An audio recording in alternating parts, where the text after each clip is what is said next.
signal. All right. I don't know how this is going to go, guys. Hey, we just do it. Just wing it, baby. I can't call it, man. Episode 1 is always the scariest to me. Besides having somebody, like you get somebody who's famous and then you feel like episode 1 all over again. Oh, you're live too? Should I go live? Yeah, man. Oh no, I'm just streaming the live stream right now. Not even going live myself.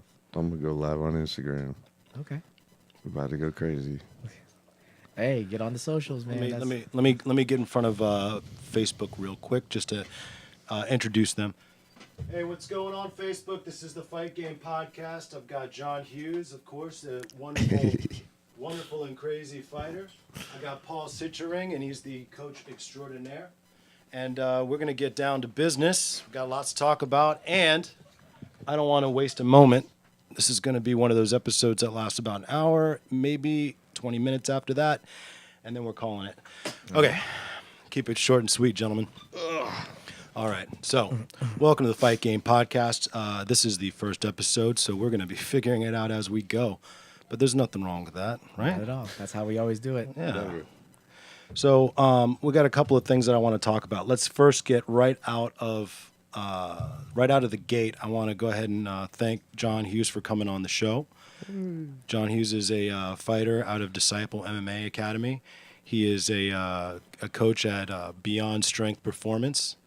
That's BSP. No, what is it? BSP Nova. Nova.com. And then you've got, of course, I want to say DC MMA. That's my old. That's the old thing I used to do. DiscipleMMAacademy.com. You can check them out there.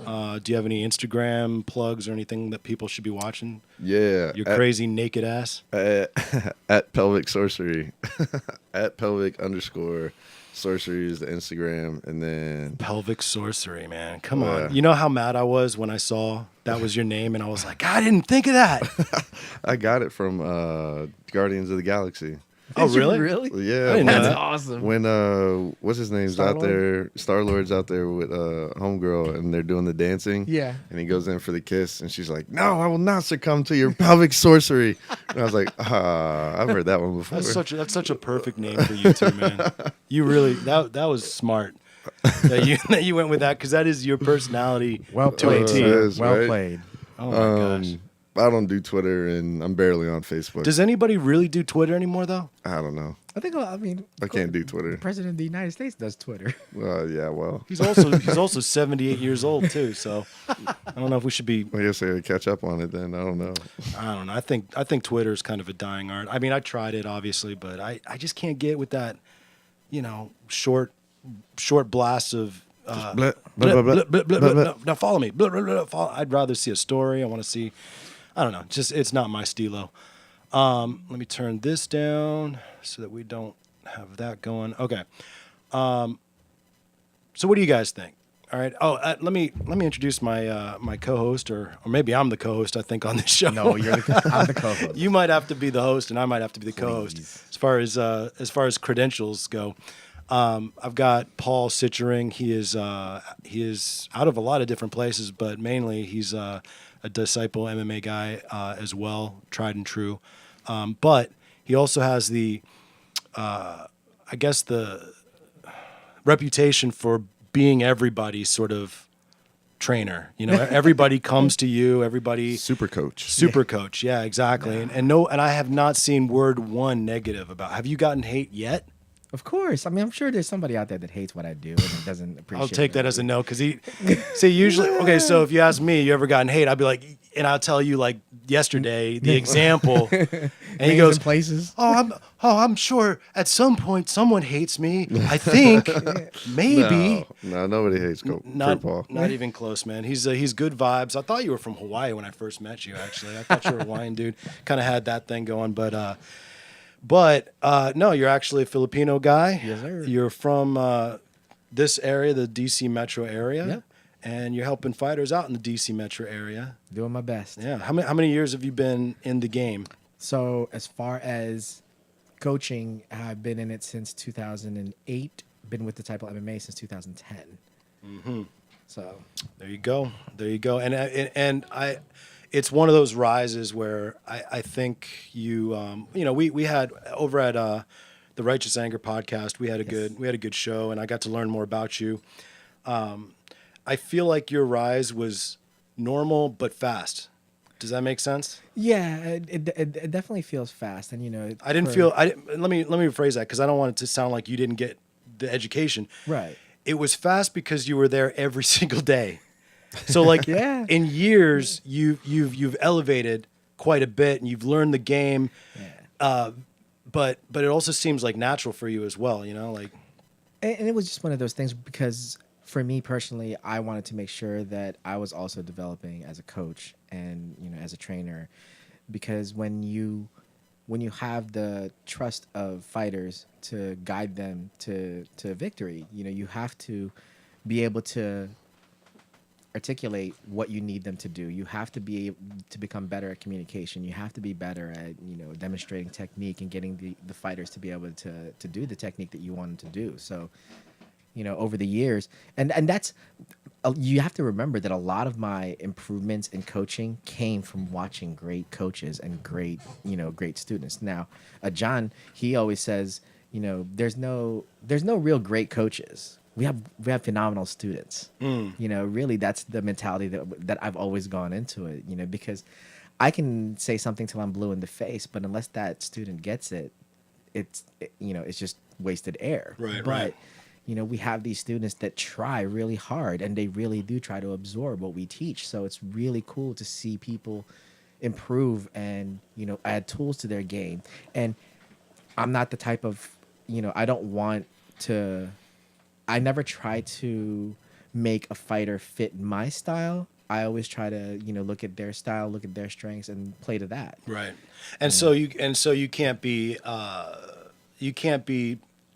accused of, oh, he's bringing his school over to and trying to change our fighters. It's more like, hey, I'm going to add to your game. Yeah. I'm not going to try to take away your game and repurpose it all and make it look more like me. Right. No, I definitely don't want that. Because at the end of the day, we're all individuals, and your fighting style is your fingerprint for the most part. Yeah. There are times when when you look at certain fighters, if you just watched a silhouette of them, you could be like, oh, that's Cowboy, or oh, that's Bull Cow.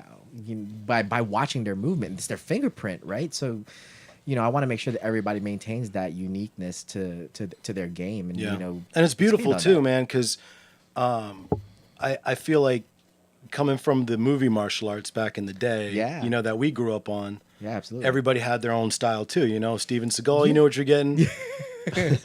I love your discussions on Steven Seagal when both Jon Scott and Jon Sean were here. Oh my God, those were cracking me up. I actually re-listened to the Righteous Anger podcast when you and when Jonathan and Anthony were on it. And yes, I was sitting at work, and it's really quiet, around my area, and every now and then you'd hear me just burst out chuckling. I almost spit my coffee like 3 times. That was a good podcast. I'd love to have Anthony back on, man.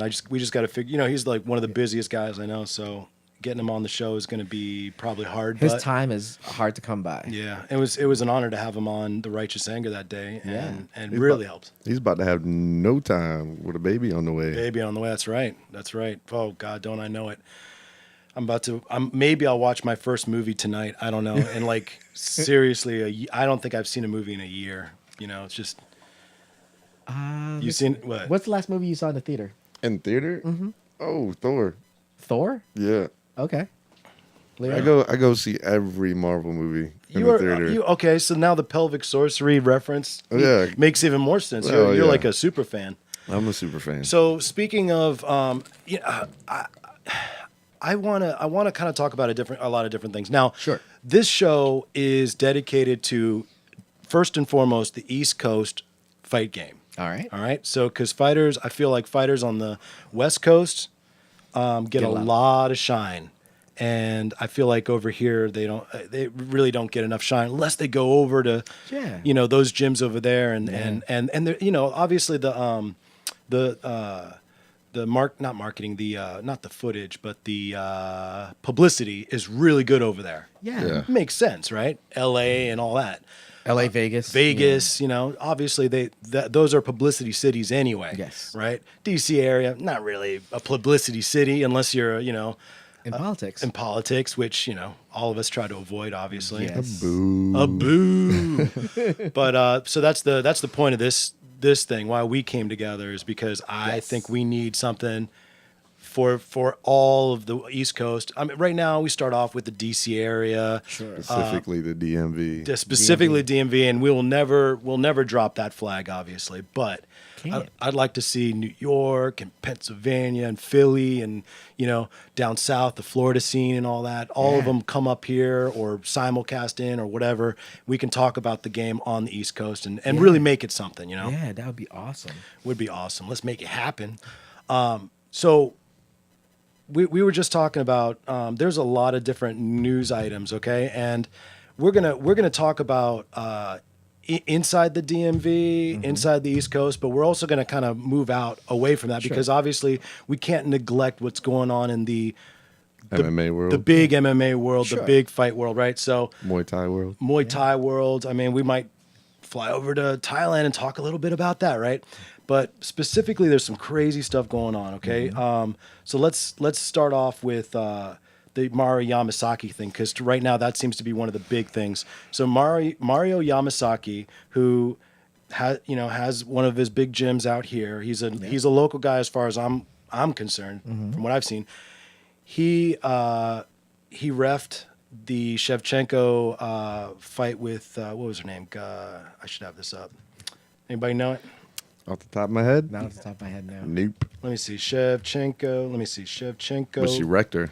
Shevchenko fought She wrecked that girl hard. That was her debut at 125 too. Yeah, that was Shevchenko's Priscilla debut. Koshera. So she fought Priscilla Koshera. Koshera is a brand spanking new pro fighter, and she gets mauled by Valentina Shevchenko. Mauled, okay? Mario is the type of ref who will let things go. He's a fight fan ref, as far as I've seen. I understand what you mean by that. You know, yes. okay? Can you explain that for the dumb trolls that are going to take that the wrong way? Dumb trolls. All right. Before I go into that, Sean Ahern is on. Hey, what's is up, watching. Sean? The man, We the always legend. have to shout out Sean, and I saw John was watching, so sorry, cop. I can't John. see who's watching on mine, but Yeah. shout out to people that are. Yeah. So anyway, so fight fan refs, in my opinion, when you say something like that to me, that person's a fight fan ref, it's a person that is the type of referee that will rely on the fighter to say, I've had enough, and basically will wait for the fighter to either quit or go out. They're going to give them that chance. They're going to give them that puncher's chance. I do. When you said that, Mario is that type of ref, I do feel like he is that kind of ref because he's also very, very, he's been in this game for a very, very long time. He's very old school, like old school Vale Tudo, old school, not even like not just UFC. And but Vale Tudo was bloodthirsty. they were, and it was a bloodthirsty audience. Loved it. And so entertaining for the fans Yes. could be very detrimental for the fighters. Not good for the fighters. So if you're asking for my take on it, there's a couple of different ways that we can kind of look at this, right? As a fight fan ref, if you are going to let that happen and you're going to say, I'm going to give this fighter a chance, at what point do you say this is no longer safe for the fighter that's on the bad end of the stick, right? And that's a very personal decision for the ref. So whether you err on the side of caution and say I'm going for fighter safety and I'm stopping that, then because like Jonathan, when we were talking about it earlier, Jonathan made the best point about it. You're damned if you do and you're damned if you don't. That's right. Right. But there are a lot of stoppages that we've seen where everybody's kind of like, oh, that was a great stoppage. Oh my God, thank God they stopped. Thank that. God they stopped Yeah. it. Right. So Okay, so now, yes, terrible that Priscilla Koshera went through the beating that she did in a Ass whooping. An ass whooping. complete ass whooping. But Dana White comes out, and UFC Tonight or whatever, and he said, well, let's watch the tape. All right. Well, Dana, recently we saw Mario Yamasaki's pretty bad stoppage over the weekend between Priscilla Cachoeira and who was it? Shevchenko, of course. Yeah, sorry. He said that he was allowing Priscilla to be a warrior. What do you think about that statement? I think it's disgusting. I think he's disgusting, and I never want to see him reffing ever again. All right, let's stop it there. And I never want to see him ref. He's so emotional. Dude, where's the cue cards? I feel like he was reading off the cue cards on that. Don't you? I mean, there's something disingenuous about that. He didn't seem that, like, really outraged. Well, okay, so let me make one more point here. The other perspective that I was thinking about this from, not just from the ref's perspective, but from Coachera's coaches. They could have gotten up, on the side, and threw in the towel. Threw in the towel.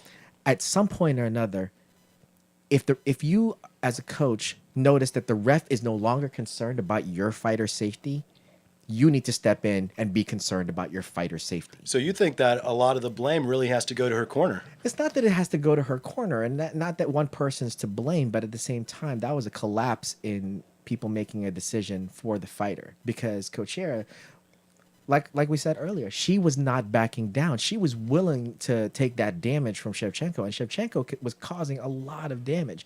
She didn't go out. She didn't collapse. She didn't go stanky leg or anything. She was like tough, that. man. She didn't tap. And she didn't Didn't tap. There's 3 people at fault here: the ref, the coaches, and her. You can't be mad at nobody else, because it is up to her to tap. It's up to the coaches to throw the flag in. That's right. And it's up to the ref to stop. Yeah. So The you ref- got so really you got 3 sort of what do you call it? You've got 3 3 safety nets. Yeah. That all 3 You had 3 All points 3. of failure, and all points failed. failed. Okay, so let's continue with Dana White. Okay. Dana, what about the fact that people could argue that she could have tapped if the punishment got too much? She didn't tap, and that's the thing. The reality is, when you're a fighter and you're in there, and it's one of the reasons that this sport is as big as it is, because most of you guys don't tap. Most of you guys stay in there, and she did fight like a warrior. For that idiot to say that he gave her the opportunity to be a warrior, no, you moron. You're in there to protect her from herself. He makes me sick. That guy has no business reffing fights, and I promise you, you're not going to see him again. WWF style. Yeah. And you'll never see that bum again.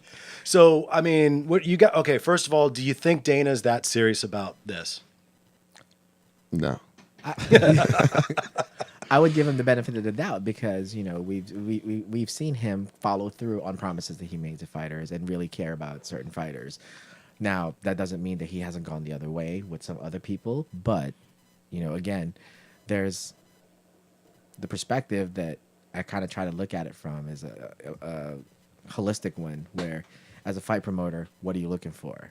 You're looking for ticket sales, you're looking for viewership, you're looking for fans. And what do the fans want? We just said it just now when Vale Tudo, bloodthirsty. They want a blood bath, man. They do. Especially the fans that aren't, they're just fans. They're not fighters. They never got set foot into an octagon or a ring. And they look at when they go to the ground and be like, stand up. This is boring. Yeah. Yeah. I Those mean, are the Spartan fans. Like, they just want to see bloodshed. I want to see somebody go to sleep. I want to see kicks flying. Yeah. Some crazy spinning head kick. which is funny because I mean you got all that in the Shevchenko fight. You did. You did get a lot of that. Yeah, but I don't know, man. It'd be really cool if we could get Mario on the show, and I'm working on it. Okay. But it would be good to get sort of his take on it. What was going through your mind? I mean, he was right there. He was watching the fight. He's watching the blood come out of this lady's face. He's seeing all of it. Why didn't you stop it? And I bet you he's going to have a good reason. I mean, I think he's really going to.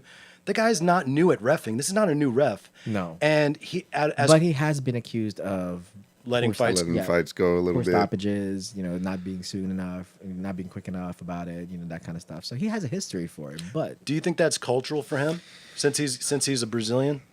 I wouldn't say cultural, but it's just more if we're saying cultural, I mean, I would say fight cultural, not Right. you know, That's yeah. that's what I mean. Like Yeah, the that ballet tudo background. the Brazilians Yeah. come from just a completely different mindset than in America, Yeah. where these guys they'll have their arms broken. They're game. They Yeah. are game. Nogueira, Yep. Tim Sylvia. Yep. But and it's funny that both of them had their arms broken by what's his name?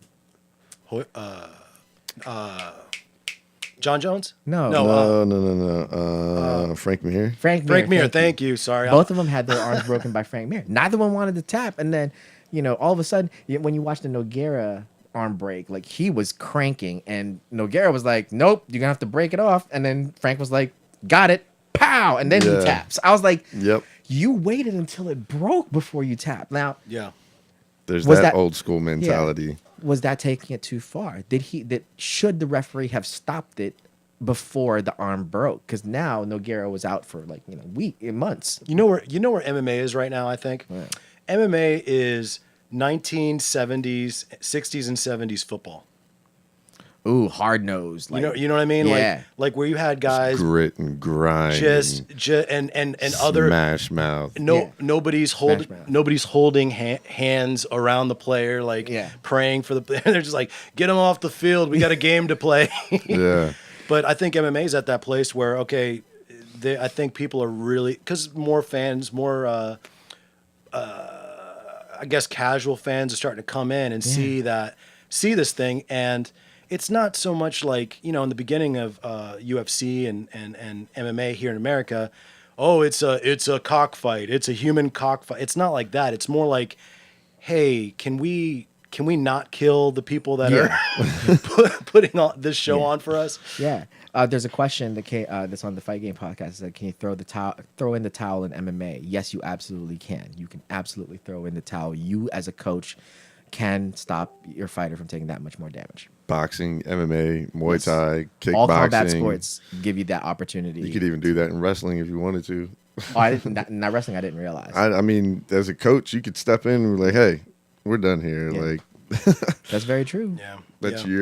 your athlete. Have you guys, in your experience as fighters and training fighters and cornering fighters, have you guys ever gotten flack from your fighters for throwing in a towel or stopping a fight, and they didn't want it to be stopped?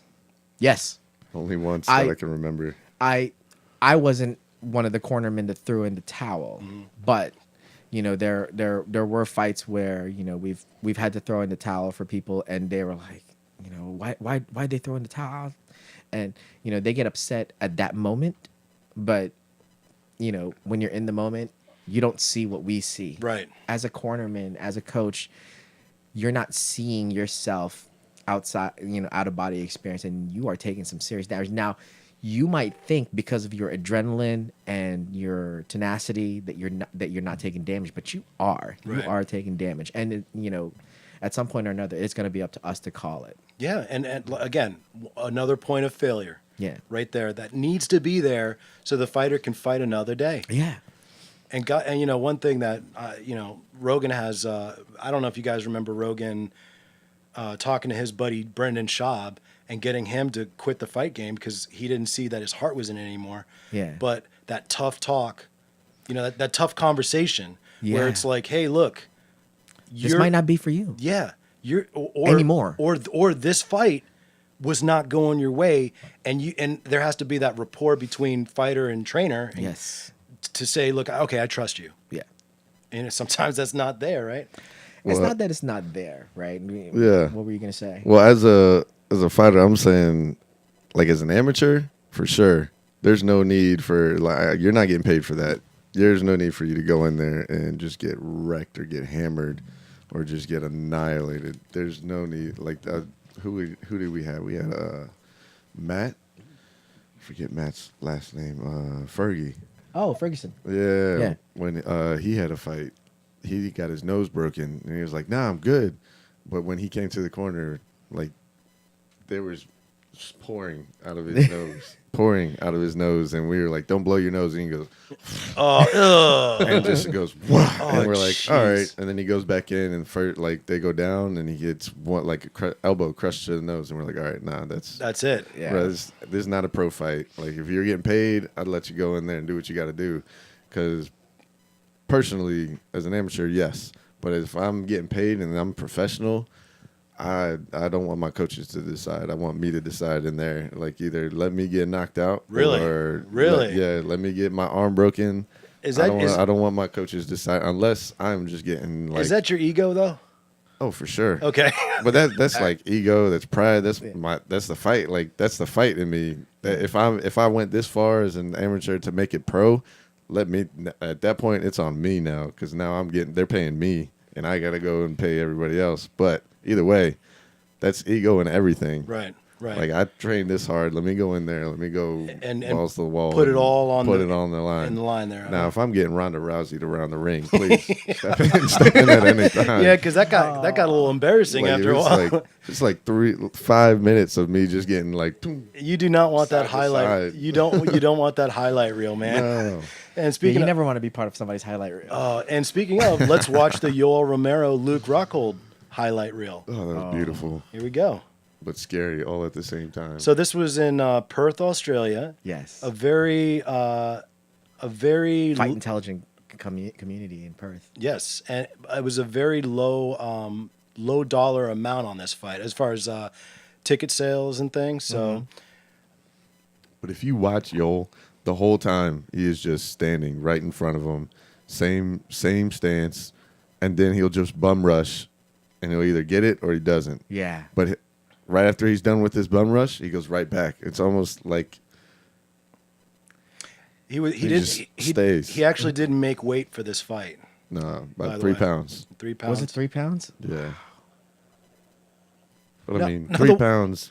Now, the one thing I liked about this fight that a lot of casual fans won't like is that, yeah, there was burst. Oh my God, yeah, there was bursts in this fight of action, but a lot of it was these guys sizing each other up, seeing what their distance was. Like really, there was some science. And there's the knockdown Rockhold was winning up until that point. on points. Yeah. Yeah. He was connecting more. Like, Yoel would explode. Yeah. Wouldn't land everything, land a few power shots, but that one, Now, did you notice that? that one was enough. Did you notice that? And there's the kiss from the Cuban assassin there. Yeah. Did you guys notice that? Get out of my face. Did you notice that Yoel, or Yoel? I don't know. I guess Yoel. Did you notice that he had his hands up the whole time? Yeah. Rockhold is swinging from his hips, man, and it's like, okay, that. I read a comment, got some idiot troll probably, but he did say, hey, yo, Rockhold, fighting 101, boxing 101, get your hands up, keep your chin down. What are you doing? Yeah. Is that Rockhold style? And that's just what it is. How would you quote unquote? I know it's hard to do this on a guy that already fought. That, and it's already yeah, happened. it's kind of messed up to do it, but I do want to get your perspective on. What would you have said to Luke to kind of help him win that fight, that Yoel fight? The hard part about fighting somebody like a Yoel Romero is that, if he connects, I mean, it's a damaging blow. I don't care where he hits you, it's a damaging blow because of his explosiveness. That's his tool set.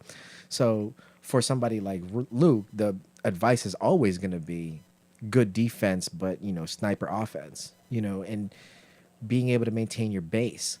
He got knocked off his balance by a shot that didn't connect on anything vital that I saw, right? So, so if Are you talking about that last what was that? Was that a hook or it looked like a hook or it looked like he lost his footing. he lost his footing, but then Then when he was getting up, that's when he got that. Oh no, he caught a hook No, and then an uppercut. yeah, I feel like But that the hook, first one, he lost his footing. That's where he got caught with the hook. Yeah. he looked like he And then lost he his was footing, like- but he also kind of looked like he was out though to me. I don't know. Let's look at it one more time. Because he loses footing, then gets hit, Yes. and then just keeps losing and going down. Yeah. Then gets hit again with the uppercut. God, how is this guy not on roids? Freaking Yoel, man. What a okay, He so tested once for roids. Did he? Yeah, he did. I don't know how you can look like a Ninja Turtle and not be on roids. Seriously. Remember those action figures? He's so Yes. scary, explosive. Like He-Man. So boom. See right there. That okay, but look how Rockhold looks around. Like, what planet am I on? Boom. Look right here. Yeah. Look, So right there, when he's trying to Boom. get up, he at that point, if he was rocked from that shot, then he wasn't going to be able to defend himself. And yes, that No. one thing that's a great stoppage. And But then he's like, you know, "Get off Was that a good Yeah. stoppage or what? very good because if you let Yoel tee off on him, Yeah. he was going to need reconstructive surgery. Yeah, man. But He'd be shaking after that fight. That might be another thing, though, going back to the Yamasaki thing. Like, you got different stoppages for different weight classes. yes, Like, as in the lighter weight classes, you can let them go because there's not a damaging blows. But Yeah. you let Yo get another shot in, Rockhold's probably not fighting again for a long time. That's what I'm saying, man. and you know, if we're talking about what kind of advice would I've given to Luke Rockhold before that fight, it would have just been, you know, it would have been what he was trying to implement during the fight. You know, Right. good defense, keep your hands up, and I mean Stay now the long. hands up, the hands up he wasn't doing a very good job of, but you know that would have been the game plan: keep the hands up, have good defense, and make sure that you're picking your shots really well, Yeah. and keeping him from keeping Yoel from exploding. Now Yoel has phenomenal base because of how, you know, because of how big his legs are and how strong he is, but he had a phenomenal base. Like when he exploded, he explodes hard and he rushes forward like with offense that is again just dangerous offense. It's not like when, you know, like when it's going to be a little bit of an apples to oranges comparison, but like if you think about the McGregor Mayweather fight, when Floyd started to move forward, he wasn't moving forward and throwing damaging blows. He was peppering him with shots, and then every now and every second or third shot it would be Boom. kaboom, pop, pop, pop, pop, pop, pop, pop, kaboom. You know, so it was one of those things where, you know, he was walking him down and he was, you know, throwing offense on him, but it made it so hard for Conor to kind of defend that because he didn't know when the hard shot was coming. Nope. You know, and you know, say what you want to say, but McGregor's not McGregor. Mayweather has serious punching power. Yeah. You know, and everybody keeps saying this, and I don't know what the truth is in this, but you know, people keep saying that he has brittle hands or whatever, but those things were clubbing the hell out of McGregor. He was doing Right. good that night. Yeah, they were rock solid that night. Boxing aficionados will say that that fight was being orchestrated by Mayweather as far as like how Yes. like he could have teed off on him a lot sooner and stopped the fight sooner, but he allowed the fight to go on because he is a showman Yes. after all. And that fight made me respect a lot of different things about boxing. One, Mayweather's skill, and I talked about this on the Righteous Anger podcast, where you have to tip your hat to Floyd's skill level. Yes. His abilities and skill is really astronomical, and it gave me so much respect for the boxing being called the sweet science, Right, because right. he really showed the scientific nature of what you can do in boxing, and it also showed refereeing to the point where when they stopped that fight, at first when they stopped that fight, I was like, oh, I would have at least let him get knocked down. Come on. you know? Yeah. And then I looked at John and I was like, John, what do you think about that, man? Like, do you think they stopped that early? And he was like, they were protecting Conor. Right. And I was like, excellent point. No more debate for me, because that really showed that they really were willing to. The referee was willing to let it go up Right. until the seventh round. Yeah. Seventh round, and they let it go to the seventh round. And then once Conor showed that he was no longer able to throw anything back that was going to be damaging to Floyd, and Floyd was walking him down, the referee was like, "Yeah, we're done here." Yeah. And I was started like, getting "Yeah, rocked, yeah." knocked left to right. Yeah, when your head starts to look like a Pez dispenser. Then, yes. I never heard that. That's awesome. I love that. Pez dispenser. Okay, so let me go ahead back to the comment section here. Yes. In 2009, Cameron. Cameron Howard on the podcast. In 2009, the Association of Boxing Commissions unanimously passed a motion that included removing throwing in the towel during competition from the list of fouls. Nevada State Athletic Commission Executive Director Keith Kaiser has informed us, though, that in his state, it remains a foul. And I'm okay with it being a foul. Fine, let it be a foul, but at the same time, stop the fight. Yeah, protect Give the me a fighter. mechanism to stop the fight if I feel like my fighter is no longer able to do what I want him to do, and no longer has a path to victory. Right. Give me that chance as a coach, and let me be that. Let me help make that decision. And if it's a foul, it's a foul. Right. Again, fighter safety. If we're talking about fighter safety, yes, I don't care if it's a foul. Mm-hmm. I'm stopping that fight if my guy is taking the kind of damage that I can't see him recovering from. Right. We're stopping it. There you go. And plus that, that's another thing. That's something that kind of bleeds into what we see happen in not just local MMA, but in combat sports in general. The mismatches. You know, there are some mismatches that You happen. mean like the mismatch Local that MMA? Well, right. Well, we were talking about Dana White throwing shade on Mario Yamazaki for not stopping the fight early enough. Yeah. But wait a minute. You let that happen. Who set up the fight between the debuter and the champion? vet, yeah. Like who did that? Come on, Dana. Yeah. So again, another point of failure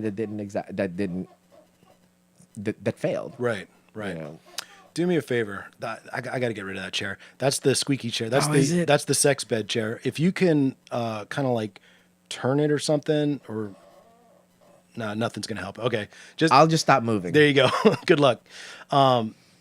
Okay, so let me go, and I want to go ahead and highlight a couple of things. First of all, Angelica Martinez out of RVA Okay. MMA down in Richmond area. Okay. Won her fight at the World what is it called? The World WCFL, the World Championship Fight League, I believe. Which is awesome because I think it's one or two more fights she has, and then she gets a contract for Invictus. So we got a local girl going into Invictus. Same thing with Chelsea McCoy, Rick McCoy's daughter. MMAI, baby. There you go. Tried and true. That's Big leagues. That is a Yes, beautiful. sir. That's a beautiful girl, man. Easy now. No, Rick, please don't beat me up. You got a beautiful daughter who's also a killer. Yeah. That's. I have a daughter. She's turning 5, and I am like, baby, you ready to get into some jujitsu and Muay Thai? And she's like, no, I want to sing, dance, and I'm like, all right, honey, but just let you know, at some point, There's gonna be a time when You're you're getting strapping it- on those gloves and shin guards. you don't have to compete. I'm not forcing any competition here, but I need you because I feel like if you're a beautiful girl, it would behoove you to be able to kill any guy. I think. Release him, put him to sleep. Put him with to his sleep. arm, Yeah. Oh, you or- didn't like what he said to you? Yeah. Take care of that. Yeah. Right? Leo is gonna be one of those parents that when their kid comes home and because they got suspended, Leo's gonna be like, "Well, did you win?" That's right, baby. There's other schools in this town, man. We can put you in another school. I'm cool. God. So No, but I think that as kids are growing up today, I think it's just an important skill to have. Regardless, I think it's a great tool to have. For kids to understand what it's like to defend themselves, what it's like to get hit, not to be afraid. Yeah, not to be afraid. There's nothing better than. Okay, for instance, if you're learning a new language, Yeah. the best way to learn a new language is immersion. So if you need to learn the language of fight or flight, get in a place where you're nice and safe. Yep. It's a safe environment where you're learning skills. Yeah. I just feel like, why is there not a PE program that includes? I bet you in Russia they're doing it. Those guys, man. That's why they go harder than us. They go way harder than us. Because it's ingrained in them. And that's the thing. You look at boxing. I talked to Jimmy Lang about this on the Righteous Anger podcast. Look at the winners through the years. It's always been from a culture that was a hard culture. It was a culture that they don't have, like in the DC area, it's very affluent. It's a lot of money. It's a lot of Sure. go to school and learn how to do this and that. But you go up to, Philly. and it's like, do you know how to fight? Yeah. How do you not know how to fight? You're in second grade. How do you not already know how to Right. fight? Yeah, like- just like like they did in that movie Creed. When Rocky was talking to him, he was like something about Philly fighters, man. It's like maybe it's in the water, but Philly fighters are just different. They're gnarly. Like and it's funny too because like I don't know if I told you this story, but when we were competing in WKA Worlds, when Carlos and Junior were competing in the Ooh, World yeah. Championships in Orlando, Florida, Good old times. the whatchamacallit, the German team had their team practice, I think the day after the US team had their team practice, right? So they had the facility, they had the tournament space, and they were using the ring and all this stuff, and they had all the mats laid out and whatnot. And I was watching the German team train. They were going, if they weren't going 100%, they were going 80. And I'm not kidding. Like Jeez. these were people, and they were already banged up. They had bruises going all up and down their legs and shins, and they were just blasting, and I mean blasting each other. I was like, yo, that 185-pound dude just kicked that 120-pound chick as hard as he could. and she took it and threw it right back at him. I was like, they're gangster, but man, they are, they go hard. They I have mean, that fighting instinct. Well, y'all know we compete War-torn. tomorrow, or Yeah. I was like, we're about to start that tomorrow. Y'all need to ease up on that. So what you're saying is that it's okay to a point. It is. It's okay to a point. That I think there's a certain there's a time and a place for everything, right? But time and a place for intense sparring and turning it up, and then also making sure that people have a chance to recover Right. from any injuries and damage that they obtained during that session is also as important. I know that for us, when we get to when we get to the Shark Tank portions of people's fight camps, that's yeah. when it That's what, 2 weeks out? yes Yeah. 2 weeks out, because the last week is for weight cutting. So 2 weeks out, your most intense sparring is happening, and you're in there with people that are turning up the damage, and we're cranking up the intensity, and but at the same, because remember, at some point or another, you're gonna have to simulate the fight, and you're gonna have to realize that you're gonna have to cut loose and all this stuff, and you're gonna have to start throwing more intensely. So when we do that, we also want to make. That's why we also give that 1 week gap so that the fighters can cut weight, they can recover from any injuries, they can relax, not relax, but you know what I mean. Like they let their bodies heal, so that when you come into the ring or the cage, you're as prepared as you're going to be, both body and mind. Mind too, yeah. And going back to the mind thing, right? Yeah. How do you guys feel? Like, I know you guys both agree that the killer instinct needs to be there for a fighter. Yes. To win. Yes. How do you guys, when you're training your fighters or training yourselves for fights, like you're stepping in the ring pretty soon here, right? April April 14th, Shogun. April 14th, Shogun. You got a fight coming on. Mike. Shameless shout out. How do you prepare? How do you develop the killer instinct in your fighters? Like in the fighters or in myself? Because in the fighters, I just keep like. We'll start fighters. All right, I just keep going at the guys, letting them know, especially in the Shark Tank weeks, mainly in the Shark Tank weeks, letting them know that you're not gonna win this. You got 5 different guys coming in every different round, however many like minutes per round. Right. Fresh guy every minute. Yeah, and fresh guy every minute. Like, you're not going to win this. You're going to be tired. You're going to get your ass kicked. But all you got to do is make sure you keep your hands up and keep moving. This is all a mental game. This guy's not coming in here to kill you. If he does, he's out. Like, that guy's out. This guy's coming in at like 40, 30, maybe 50%, depending on who it is. But that guy who's in the middle goes at 100%. I'm letting him know if he can survive that this next week, this guy's going to be as tired as you are when you guys go in the ring. Yeah. And he's not going to be a fresh body every minute. He's not going to be a fresh body every round. Yeah. It's going to be easy. Yeah. Make the training harder than the fight. Absolutely. There you go. So that's one way to do it. And have you guys ever had to have that uncomfortable Brendan Schaub conversation where you see a guy or a girl who doesn't have that killer instinct, but they're still fighting? No.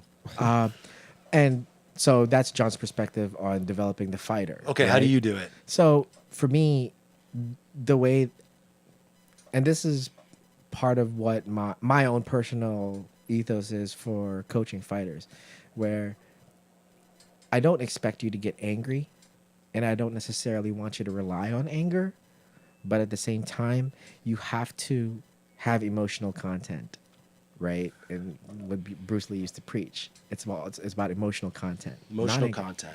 Yeah.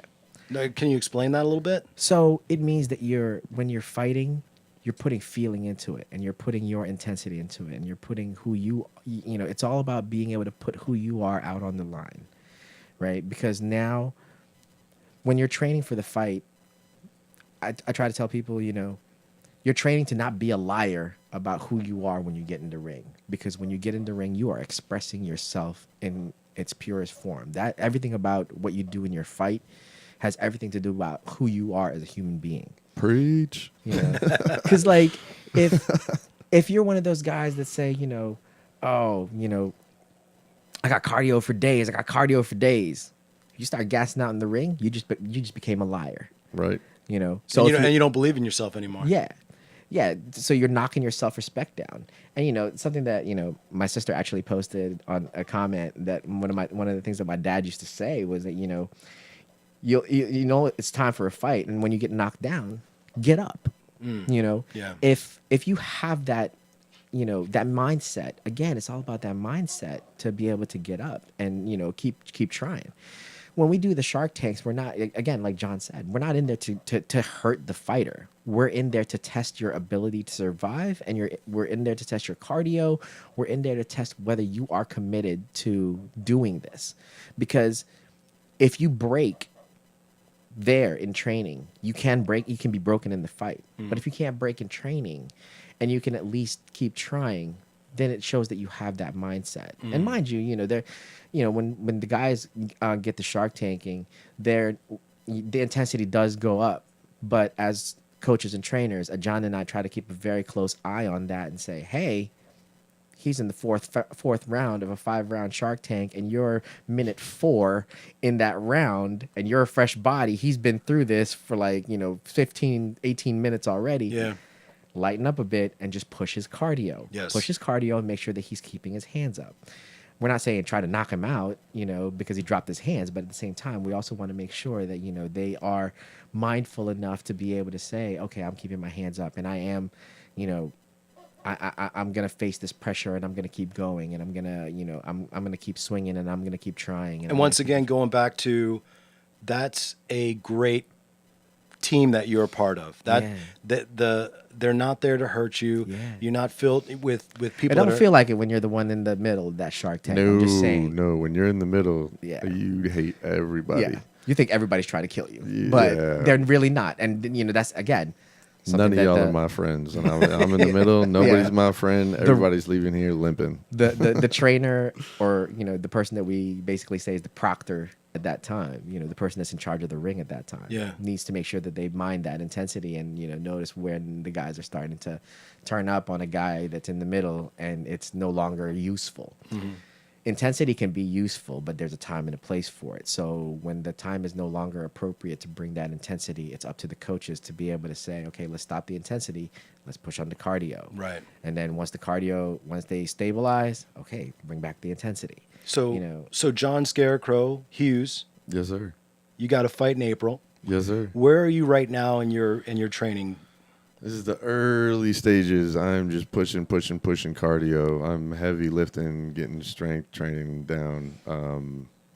Not so much on the diet yet. I'm giving that like another 2 weeks because I love food. But I mean, got your Popeye abs? Oh my gosh, yes I do. You know what pisses me off though? He's the body type that can eat Popeyes and still kind of have abs. It kills me. It's very upsetting.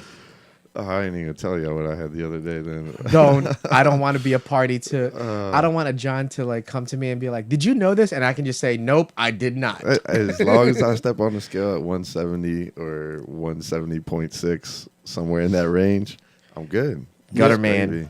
You can BS in practice. It's real life in the cage. Yep, Yeah, come from that's Neil true. Neil Gutterman Johnson, another fighter. All truth. It is, and I wonder if, and Jon, you can speak to this. I wonder if, even though you're getting killed in the Shark Tank and your fight camp and all that, is it still different though when you're in the cage? Like, do you still kind of get, unsure of yourself maybe, or jitters, or just something, butterflies? I mean, what's There's the difference? There's always jitters and butterflies. Shark Tank, there's jitters and butterflies. You're like, damn it, I just don't even want to do this right now. Why can't I just hit the bag? But then when you get into like, once you get through the Shark Tank, you're like, okay, there's no way this fight's gonna be that bad. Like he's gonna be as tired as So I it's am. so it's a big confidence builder too. Absolutely. So but don't- even then, when you step in the cage, you're still like, well, shit, we actually got to do this now. Like this is what This all dance this is momentum and like everything's been building up to. And all right, well, let's go see what happens. Somebody once asked me. They asked me, because I fought amateur, and they said, how did you when you were in shape? Because I'm not now, but when you were in shape, how did you get in shape? And I said, really, my only motivation, the only motivation that ever worked for me to be in shape, be a killer in training, was I would close my eyes while I was training on the treadmill for days, going in the middle of the Shark Tank. The thing that kept me 100% was thinking about the other guy who I was going to have to face, and how hard is that dude training right now? Nice. That always scared the hell out of me. I'm like, I always assumed he's training harder than me. He's training harder than me. There have been there was that when I fought a few years ago when I was doing my Muay Thai fight, I would be on the treadmill and I would listen to all these motivational speeches and stuff, and I'm just like, pain is temporary, all of that stuff. And at one point I was like, I would do maybe if I did 3-4 miles on the treadmill at a pretty good clip, I would start to slow down after the 4th mile, and then I would think about getting off, and I would bring it down to the cool down, and then I'm like, you know what? Another 2 miles. Just another 2 miles. Turn up the intensity again. Do another 2 miles. I'm not Just sure. 2 I'm miles. not sure if this is enough. I got to keep going. Exactly. And there's that. And I've never been well, I can't say that I've never been, but I'm typically not a very competitive person. But when that is the arena that you are in and you are competing, then you have to have that competitive mindset. You have to have that, you're focusing on, beating the other person at every level, On the cardio game, on the skill game, all that. cardio, technique, grit, toughness, all that stuff. You want to make sure that you're in there for the long haul, because you want to make sure that you want to make sure all of your tools and all of your weapons are sharpened to the sharpest edge that they can possibly be by the time you go to battle. Oh, I love that. That's perfect. Beautiful. You got stage. I know. Beautiful. This guy. Do you have a book of your sayings? You need to write all this down, man. So, John, Write that one down. do you know who you're fighting? I think so. Are you worried? Nah, never. Yeah, I'm like since a child, I'm in the mindset of like, let's fight and let the best person win. Like I grew up watching Power Rangers, Bruce Lee, Chuck Norris, everybody, Jean-Claude Van Damme, Bloodsport, over and over and over and over. Oh yeah. Like I would just get on the trampoline and be like, all right, we're gonna freaking jump in the air and fight each other like Dragon Ball Z style. May the best person win. Like all of that. Dude, So- Bloodsport, Kickboxer, Yes. and whatchamacallit, Best of the Best one might be my Best trifecta. of the best. Is there anything better than those movies of training montages? Oh man, the hairband music while they're running on the beach in slow mo That's right. and whatnot. Like that was the best. You Nah. can't give up. My super number one go-to, only the strong. Always. Oh, Mark Always, Dacascos. always. Are you Capoeira. kidding me? I have that on Always. VHS, baby. Well, Do you so really? great. Yes, I do. I watched that one over and over trying to break dance in my living room. And it was a capoeira movie too, so Yeah. it was like not even. I still haven't even learned capoeira, but I would love to. Yo, Do you remember? that movie made me learn how to do a butterfly twist.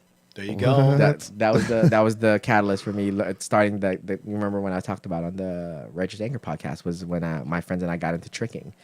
Watching that movie, I was like, okay, I got to be able to learn how to do that weird butterfly, that weird barrel roll kick that he does at the end. I was like, I need to learn how to do that. All I need right. to learn how to do it that high. All right, wait a minute. Do y'all remember the Brazilian bad guy in that movie? Was like 7 times bigger than Mark yeah. Dacascos. Mark Dacascos. Okay, good question though. Kind of a funny, silly one, but who's the scariest movie bad guy that you guys remember? In kung fu movies? And Or any of those fighting movies? It can be a boxing movie like Rocky and Ivan Drago. Yo, Tong Po was hard to say was not scary. Kickboxer. Yeah, kickboxer. Tong Po, to me, again, Tong Po and Daehan, Wait, which one's Daehan? best of the best. Oh, okay. He was the guy at the end with the eye patch. No. I think the eye patch scared me. That's right, man. And The he was. dude, They were busting baseball bats. He broke 3 baseball bats with his shin. I was like, yo, that's kind of intense. Wait a minute. That's next level.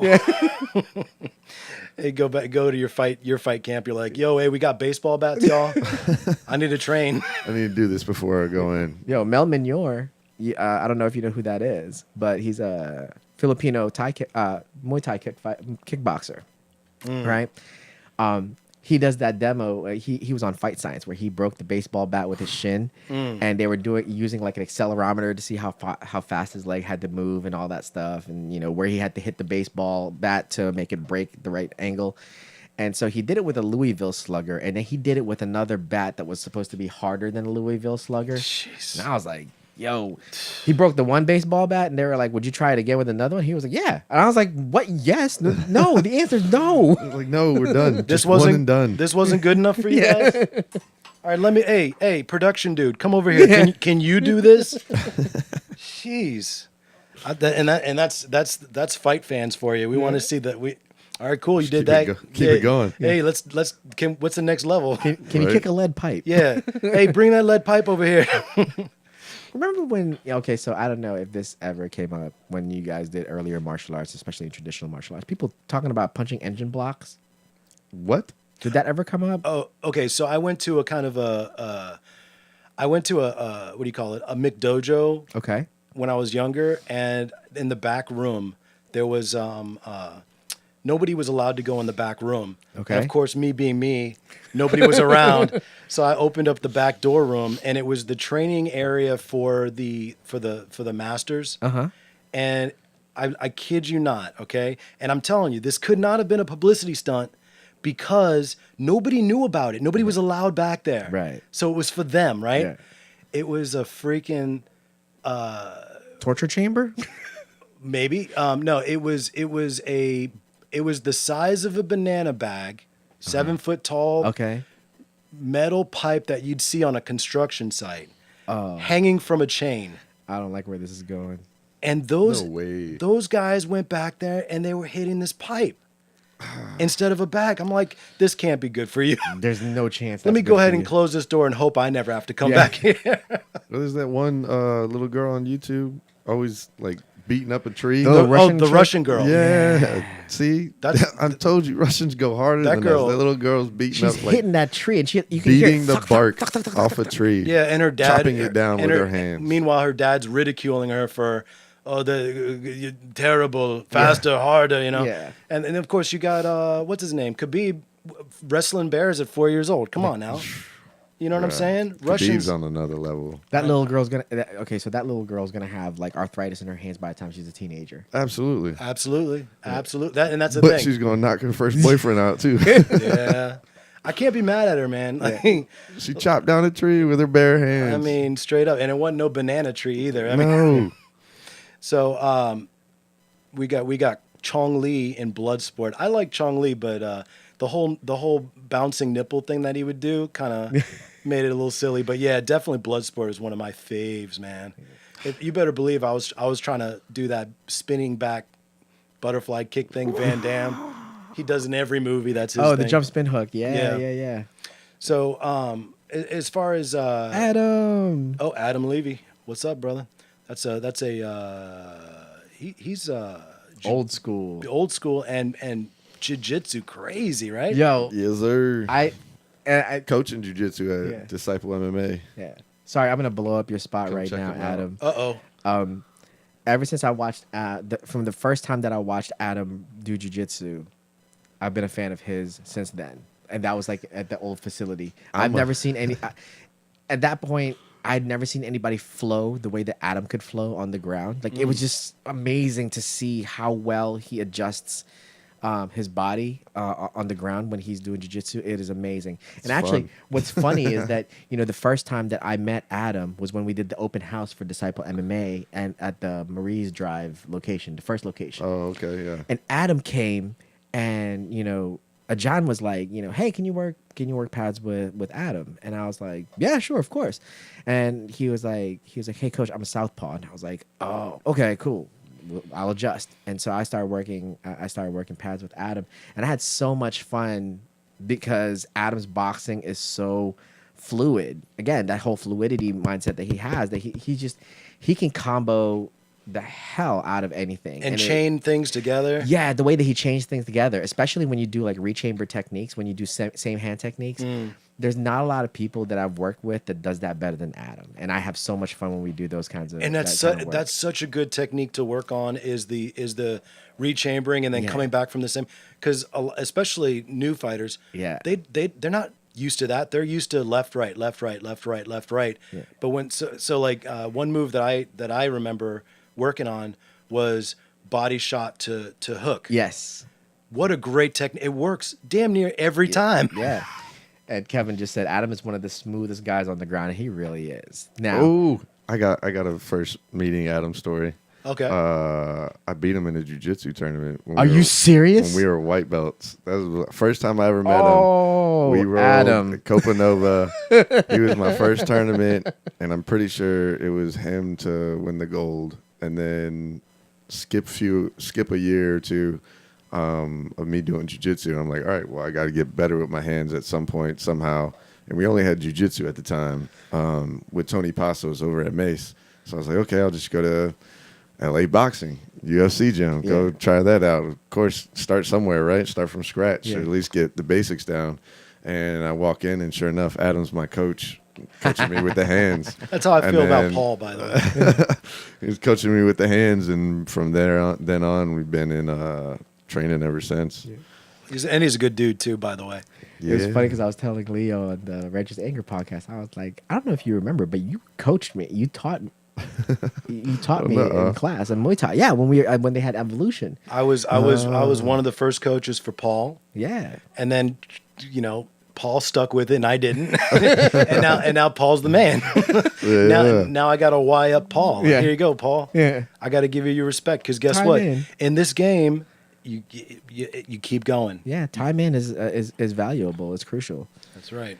And you're working with perishable skills, right? These are perishable skills. So unless you keep up with them, they don't last. Oh, I don't even want to think. Keep them sharp. Now, with all the moves that I'm making right now, not fiscally but professionally. Yeah. I'm looking at being able to go back into training. Yeah. And I'm very I'm excited, but I'm also a little bit intimidated. Yeah.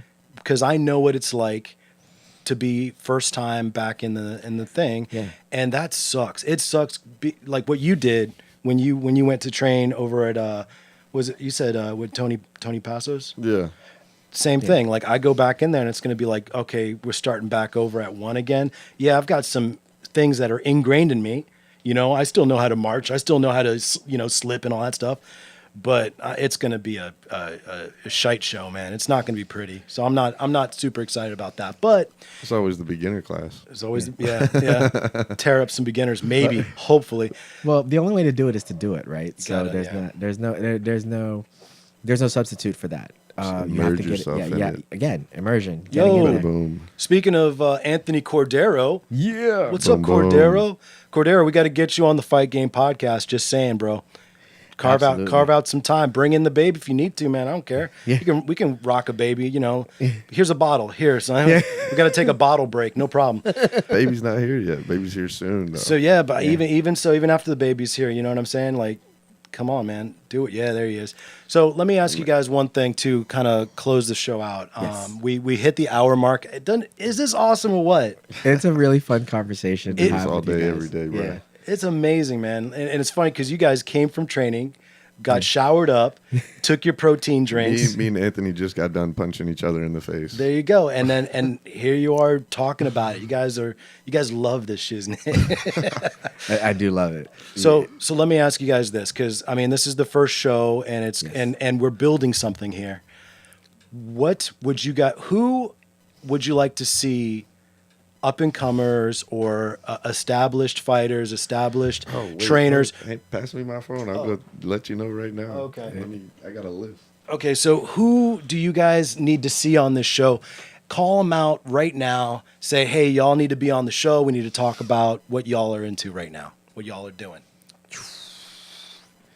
I mean, there's just so many at this point. I mean, there's some Maryland people. I don't know so much about DC, but there's definitely some Virginia people as far as the fight game, just in the DMV area. Definitely Ahern needs to be on the show. Yeah, we need to put him in here. I will say this.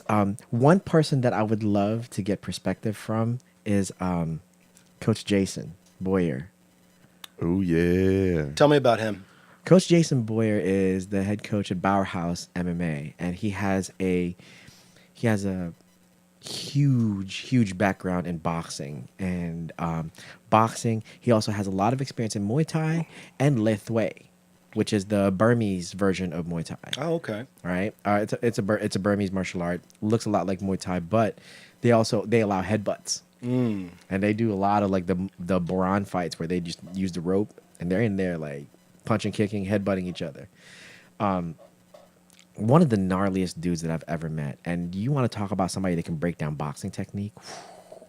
Remember there was that one time that we had him at the old facility at Disciple MMA, and we were. Oh yeah, I asked him to, I was like, hey, Coach, would you mind just showing a couple of your favorite tricks that you like to use in from a boxing perspective? And he taught about. He went into how a jab cross liver shot combination would work, and the way that he was talking about it was. And this is where the whole science in boxing really comes into play. He was talking about the intensity that you throw the first two shots versus the last shot, right? Okay. And the way that he was describing it was that, he was like, when you throw your jab, you're throwing it intently enough so that they pay attention to it, but you don't want to scare them off. Because some people like to throw that jab nice and stiff and it backs the person up. Right. You don't want them to back up. So he was like, you're basically tricking your prey. He was like, you don't want to... but how did he put it? He said, you don't want to scare your prey away. That guy's a savage already. So he was like, you don't want to scare your prey right away. So you make them think that they can take that shot, and then you give them the second shot, and that turns up, and then that brings their hands up, and now you've set the trap so that when you crank your liver shot, you're punching through them, and like you're aiming for like their tricep, like you're aiming for the back to get that liver shot. And the way that he talked about his follow through was that he was like, you got to rotate your body to the point where you're looking the other way by the time you end your punch.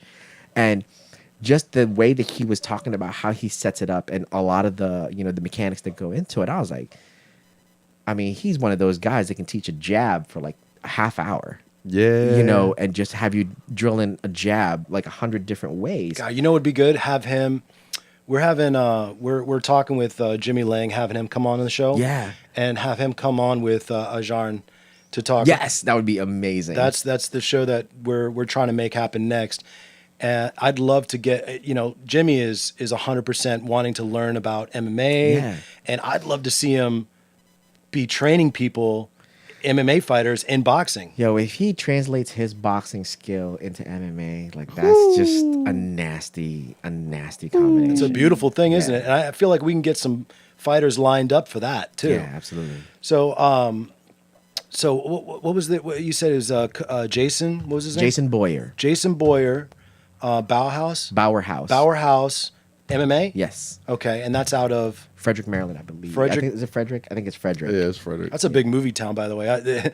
You guys know I own a production studio. Yes. We're always doing stuff out with guys in Frederick. That's a big movie town. So Is it really? Huge movie town. A lot of stuff going on out there. Did you have one? I got a few. Oh, come on, man. Just list them. Come on. Well, first, just the guys who are out fighting on their card coming up. March 3rd, a couple of guys from Disciple, and then but the guys on Shogun that are going to be on there with me. Shout out to Cisco. Shout out to Brian. Brian Lim is going to be his first pro fight. Pro debut. Pro for debut Brian on Lim. Shogun. So shout out to him. It'd be cool to have him on. That man's a smart dude. Then what's his name out of Level Up? Oh, Jason Farrell? Yeah, Jason Farrell. Coach Jason is the Patrick best. out there at Level Rivera. Up. Patrick Rivera. There's a bunch of guys out there. I mean, you just the list goes on, dude. Yeah. DMV talent pool is like deep. That means we'll have shows for days. Is that what you're telling Yes, me? sir. Absolutely. Good. You know, if Hit if these guys up. yeah, if there was anybody else that I was going to add to the mix, though, like, Oh, Jason's moving to Sterling, apparently. oh no Jason Boyer? way, Yeah. Get out of here. that's scary. That's fantastic. We will see what we can do about getting in touch with Coach Jason. But Who's- yeah, that- Who said that? I believe that is Ajarn. Oh, okay. if a John says it, then it must be true. But hey, you know what? I mean, you want to talk about another valuable resource? Like, he has helped. He's come to help our guys, and you know, just really, really good dude. He's Just scary fast too. Yeah. We watching him throw hooks like it. I don't get chills down my spine from a lot of people, but like You watch him throw, it was got like chills from Timothy Woods when I was fighting at 155, and then Jason Boyer when I just saw him hit pads, and he was like, so to look like this all together, and we were like, oh my god, Just y'all that- see that? Slow Yeah. that down, bro. if you have a chance, look up Timothy Woods MMA, and you'll see me holding pads for him. I cannot tell you how much that hurt. That experience was just 100% painful. Like when I was holding for him that whole time. Like I liked He's a holding scary pads dude. for Timothy. But he Woods. really also another real good dude, Yeah, just another really solid dude. sweet guy. If you would not know he the could tear your leg Yeah, off. Timothy Woods MMA YouTube. Yep, that one. This is when I had long hair too, by the way. 6'4", 170. I sparred him at. I was like 170. God, look at. He is not 170 right there. Yeah. Oh my gosh. Yeah. You see how I have to reinforce my right hand with my left hand when he throws his right hand? You know what? He doesn't have to turn so much. Like it's power without having to like really load up. Yeah, it's what I call economy of motion. And he's not even throwing. Did he throw leg kicks during it or throw kicks during this? If you go further in the video, I hold the leg shield, and oh my god, my leg was so bruised after that. There, yeah, No. Whop. Hey. Whop. Oh my that God. pad is so hard to collapse, but it was just like breaking down so bad. That guy's got a good leg kick too. That's a Muay Thai leg kick right there. He is Yeah, a phenomenal that- striker. Look, I I'm leaning into that, and he's still throwing me back. And that was when I weighed like 200 pounds. Oh my God, that guy's wrecking freaking banana bags. Holy cow. Yeah. Cool. He Timothy had- Woods. Good soldier, Timothy Woods. Yes. Shout out. Love to see Tim. Love to see Tim again. But he's in Missouri now. He's in the Midwest, I believe, if I'm not mistaken. I knew it was somewhere south, Yeah. somewhere over there. But yeah, I mean, there's just so many people that I would love to Yeah. see interviewed and draw from in this area that you know they just have so much to offer the sport, you know, and the fight community here. Not in only DMV. that, yeah, the fight community getting them promotion. Yeah. Let's get it. Shout out Cage Zilla. They got a fight at Silver Eagle in 2 weeks. Yeah. We got a few, not a few. We got a lot of our guys on there. So come out and see that. It'd be cool Stop by to Disciple, grab your tickets. It'd be cool to maybe simulcast there. Yeah. Do a little maybe do a show out there. I Let don't me know. know. Let me know, boss. I'm trying to be on. You know I'm trying to be here. Like, Okay. You know how long I've been trying to get you to do this on a Saturday. That's right, man. You've been on Wednesdays, and now finally we're on a Saturday. Here we are. Crap. There was one more thing. Oh yeah. So tomorrow night we've got the fights. the fights, and we've got Mr. Cowboy. Cowboy Cerrone. He's going to be fighting Yancy Medeiros, Yes. and this is a very important fight for him because he lost the last three, right? So Who, Cowboy did? yeah. Yeah, but I don't think they'll.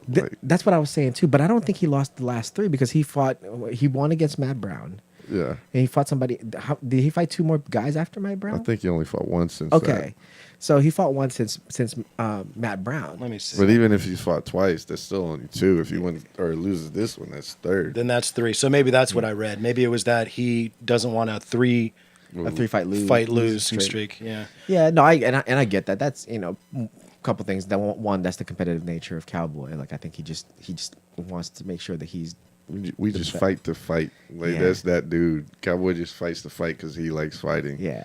And I was watching the highlights on Yancy, and tough dude, southpaw, Ooh. and we know how Cowboy has struggled with southpaws in the past. Nate Diaz. Yep. Who's the guy that has had the title for a little bit in 155? Not Pettis, the other guy. Well, I know who you're talking about. Yeah, Dos Anjos. yeah, RDJ. Yeah. Or RDA. RDA was whatchamacallit. He was a southpaw as well. So, I mean, Either way, still But- got to root for Cerrone. oh my that's the God, no! boy. There's no way I'm not rooting for Cowboy. Like All you're day long. all day long, All day Cowboy long. fan, man. Yeah, if you're I don't care what kind of fight fan you are. If you're a seasoned fight fan, if you're a new fight fan, Cowboy's a fight that you don't want to miss. Oh, never. That guy is always fireworks every time. Yeah, regardless of whether he's Internet security alert. Oh, Your computer you got might hacked. be infected by harmful viruses. There we go. Please do not shut down or reset your computer. Awesome. The following data might be compromised if you continue. Passwords. Guys, history, we're really looking Shut at it down. Shut we're it really down. looking at Wow. porn. All I did was go to some random website to find out about this fight, and Yeah. now I've got a virus. Thank you. Thank you, Internet. Was So- that Pornhub? Nah, you've That's been not where good you there. get. That's not where you get your MMA news from. You've been good there. All right, so okay, here we go. So he's Oh, lost Masvidal 3 in a Lawler. row. Okay. What's his name? Masvidal, Lawler, and Till. So there you go. That sucks. But I mean, still Kill you know, Yancey, kill Yancey, kill. I hate to say that, but Yeah. come on, this is a Cerrone room right here. Yes, so. it is. It really is. All right, well, I'm excited. Are you guys gonna watch that fight tomorrow? Absolutely. I definitely plan on it. Where you guys? I'll be wa- working for the fight. Really? Where you gonna be at? I'll be at A-Town. Okay. A-Town? A-Town working, so people come out there, don't get drunk. or Don't get too wasted. I don't want to throw you out. you're gonna Yeah. get Make you look a stuffed. fool. Yeah. You're gonna get stuffed by the scarecrow. Yeah. What about you, Paul? How you gonna watch it? I'll be at home. I Yeah. love watching the fights from home. Just comfortable environment. Lets me scream at the TV and not have to worry about who's hearing me. You know Yeah. what? Hey, I might be late, but you think I can come over? Yeah. Okay. Yeah. Cool. Party. We got to watch that fight, man. We got to see what goes down and root for our guy, right? Absolutely. Absolutely. Cool. Well, this is the Fight Game podcast. I really hope you guys enjoyed it. What a great first episode. I knew we were going to have a winner when we brought Jon Hughes on. That's right. John, good luck on your fight, bro. Hey, thank you. Good luck in Hopefully your... I'll be back here before my fight. Yeah, absolutely. And after. With a win. Yeah. Yeah. with the win, buddy. Oh, to get another shout out for John Rollo, because that's the promoter for Shogun, and Brian Hamper. Those would be 2 guys to get a gut on here. All right. Hamper would be awesome to get on. So here. listen, Yeah, after Hamper especially. after the podcast, we got to take out our writing pad. We got to write down all these guys and Yes. see who we can get on the show, man. All right. So thank you guys for being on the first episode of the Fight Game podcast. Oh. Appreciate it, guys. All right, peace out, everybody. Sorry, cop.